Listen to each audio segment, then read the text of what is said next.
Have I ever shared with you guys that January is my birth month? That means you're all obligated to, for my birthday, sit down and listen to me go on and on about everything I was obsessed with this past winter.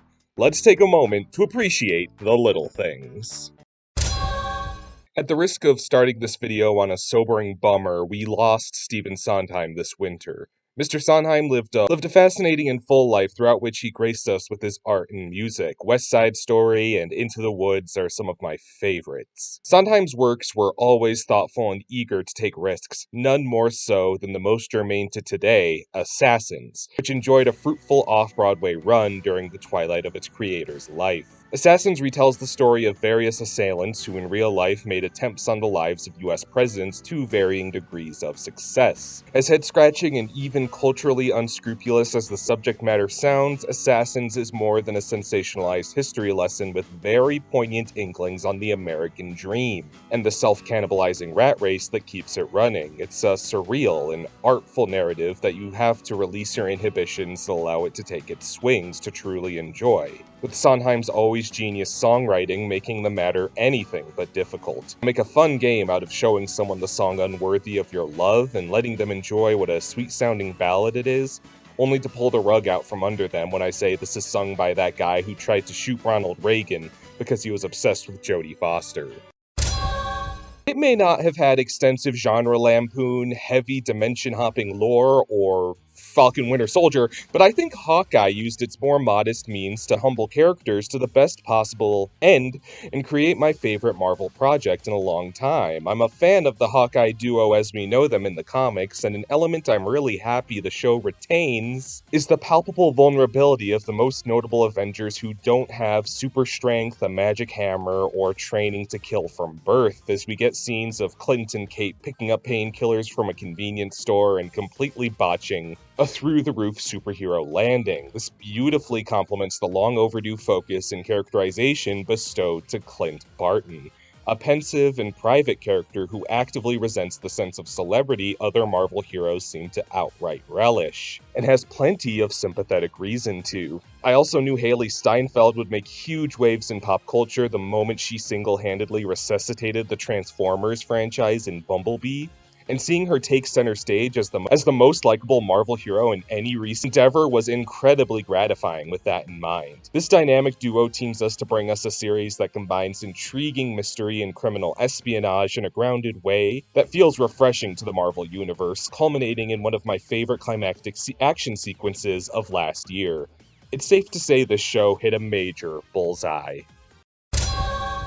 You've heard me long lament the drought we're experiencing of arcade-adjacent driving games that once seemed to dominate console ports. And while it's not precisely what I wished for, Nintendo's port of Cruisin scratched that itch, creating a driving feel that bestows a very distinct weight to every different vehicle, but somehow emulates the loose, devil-may-care feel of arcade drifting on my tiny Nintendo Switch excellently. What you see is what you get. There's some outlandish and fun cars to pick from, and cool racetracks, allowing you to speed by Yetis, dinosaurs, and some truly lavish neon cities. Tracks are also propped as set pieces practically, with scripted occurrences of obstacles falling apart and creating insane hurdles for you to make a player feel all the more like they're speeding through an insane Vin Diesel movie. In a time where I can't always remember to pack hand sanitizer to dab between gripping publicly accessible rubber video game steering wheels, having arcade experiences like these from the comfort of my home really boosts my mood.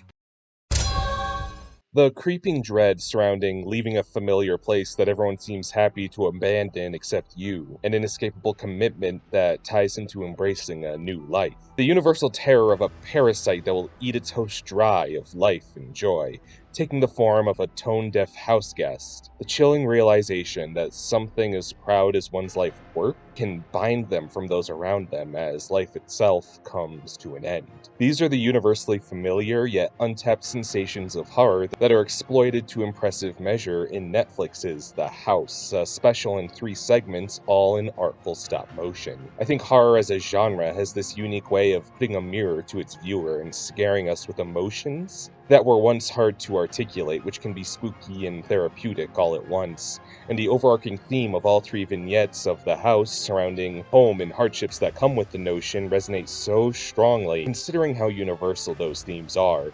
You'd think stories about moving, renovating, and managing property would be the last thing to give a dread that borders on existential. But it's the kind of thing that needs to be seen to be believed with that in mind.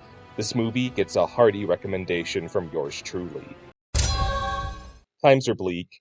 Sometimes it feels like efforts are altogether built to be overturned and rejected. Then a new Jojo part will finally come out, and all of that washes away.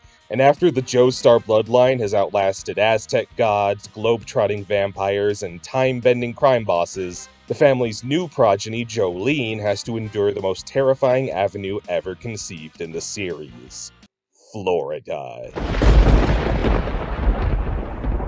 A woman's penitentiary is such a cool and unique setting for a shonen adventure. Considering how much of JoJo is a sausage fest prior to this, it's refreshing to see Araki apply his idiosyncrasies as a creator to characters outside of that comfort zone, already introducing some of the most memorable stand users and supporting characters in JoJo. Some of Part 6 arguably retreads old ground covered in past parts, but no matter how familiar a choice felt, I never once failed to recognize a very distinct twist or new context that set Stone Ocean apart, and at its best, ahead of its predecessors. I don't think anything will ever dethrone Golden Wind in my heart, but if Part 6 continues to be as creative, exciting, and willing to take risks as it has so far, we're in for beyond a worthy follow-up.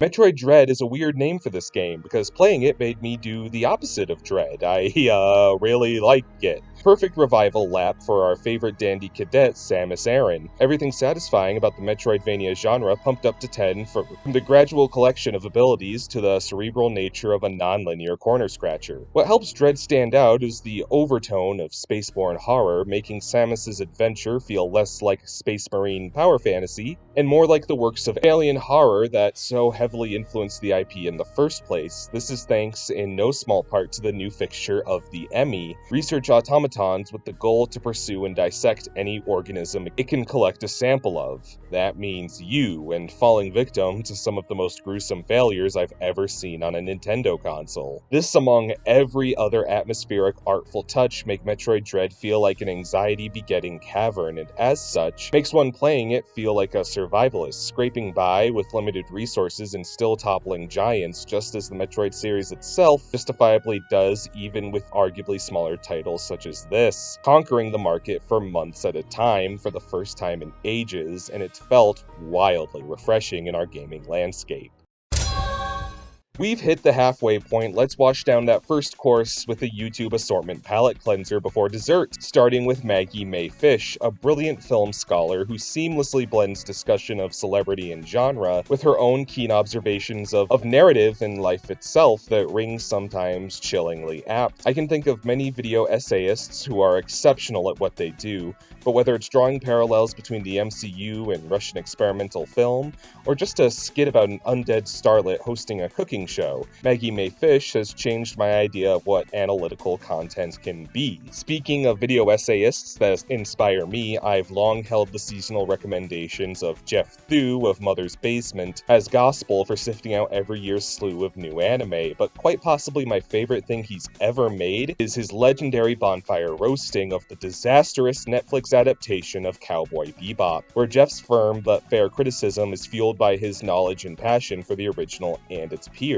an energy that can be enjoyed through all of his catalog. Izzy Z has been my parasocial tea-spilling pal, her videos masterfully recounting some of the most bizarre rabbit holes and phenomena on the internet. A charismatic and well-conveyed creator, her videos on Club Penguin and Garfield Eats have been her best recent endeavors. Gerard Khalil, the completionist, has a simply infectious love for all things gaming, and if you held yourself to the high standard of only reviewing a game after completing it in every way and standard, you might learn to feel that much joy about that many games too. The effort Gerard puts into every video shines through effortlessly and never fails to get me amped about whatever game he discusses. From an esoteric blend of new hits and distant classics, I personally abstain from personal involvement from TikTok out of fear of its addictive nature, knowing the blind spots and pitfalls of my personality, and nothing has given credence to how correct I am about that than the massive amount of time I've lost to Casual Geographic, created and shared to YouTube by Mamadou and Jaye, whose effortless humor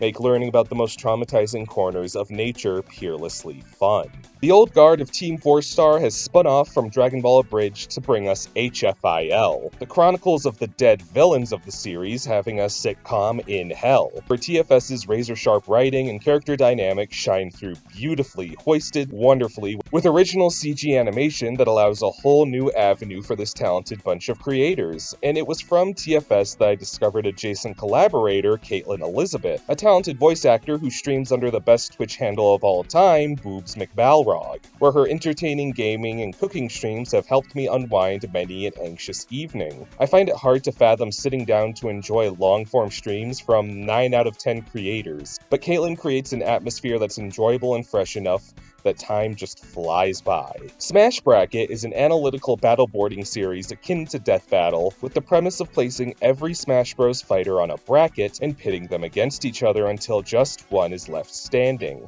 taking into account their canonical feats and power levels to determine the ultimate champion of the game. And as gratifying as it is to see fights like DDD vs. K-Rool and Sephiroth vs. Mewtwo finally play out, it's oddball matchups like Ganondorf vs. Isabelle and Ice Climbers vs. Duck Hunt that allow the creators to get really creative and make something truly exceptional. Edache is a dad who makes video essays, and his content reflects that in most interesting and wholesome of ways, giving some fascinating looks at old-style cartoons from Goofy to Wile E. Coyote. Combined with his witty and distinct style, he's made what I think are some of the most underrated video essays that deserve to be circulated just as much as the big names. My crossover of interest in cuisine and pop culture is happily served by Binging with Babish, who's made a mission of recreating dishes from diverse types of media, from the paunch burger from Parks and Recreation to whatever you call this. Seeing the lengths Babish will take to create some of this nonsense faithfully never fails to amuse, followed by the satisfaction of seeing his gourmet and practical take on the subject. Finally, I've been watching Maximilian for ages now, and thought this was a good time as any to shout him out.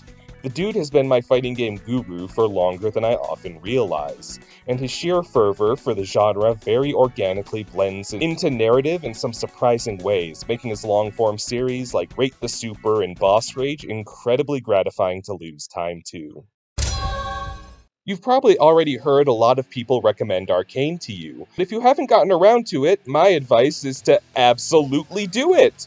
You've also definitely heard you don't need to know League of Legends to enjoy its phenomenal character designs, interesting lore, and terrific action scenes, and as someone who's never touched a League or a Legend in my life, you can count me toward endorsing that notion as well. Admittedly, this show has some pacing issues that caused me to personally struggle to get into it early on, but I'm absolutely happy I stuck with it, because once we enter the time skip, the series really kicks into high gear, courtesy in part to the entry at this point of Jinx as one of the show's main villains. A character kinda playing both sides and tying everyone together, while managing to be such a likable baddie. And that isn't to say every other main character isn't capable of being the best person in any number of other shows.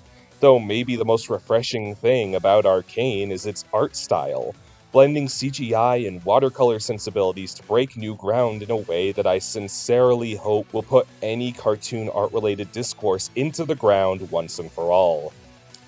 Oh, who am I kidding? Still, give this show a shot.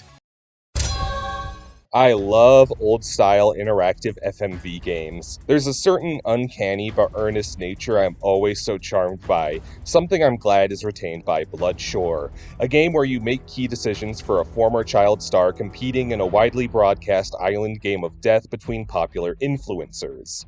It definitely looks like it has the production value of an old Smosh sketch, but I think that makes it strangely easier to buy into considering the characters are all streamers and content creators killing each other for the entertainment of millions. A premise that will always somehow be socially relevant. The gameplay doesn't progress past making decisions that will take you on a branching story path, but I found the colorful cast of characters, irreverent humor, and capable sense of tensity to be well worth a few quick playthroughs, especially for its low price point. point. You can knock it out in an afternoon with no trouble, and its extreme camp and memorable decorum is something to behold.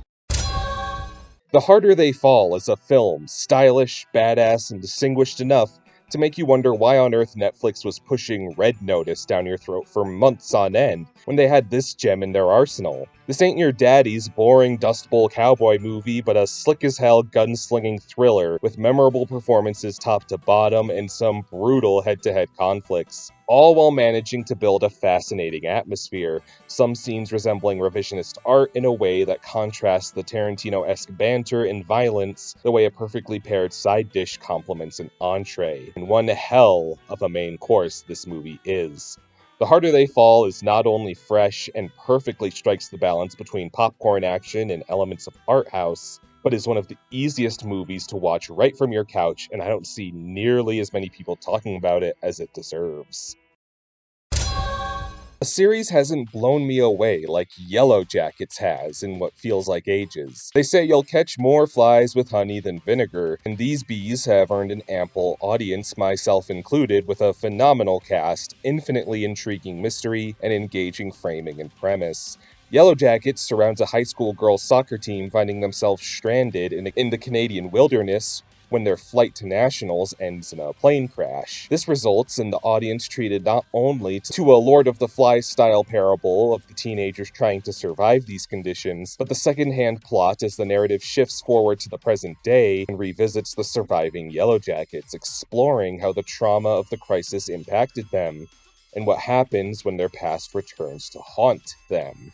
In case that was no indicator, this is a show about deeply damaged people, some of whom are nothing short of a miracle, that it's easy if not organic to feel sympathy for them and even root for them, using the jungle of high school social hierarchy as a universally familiar foundation to build upon some exceptionally fascinating characters. This is also simply the most brutal show I've recommended in a long time.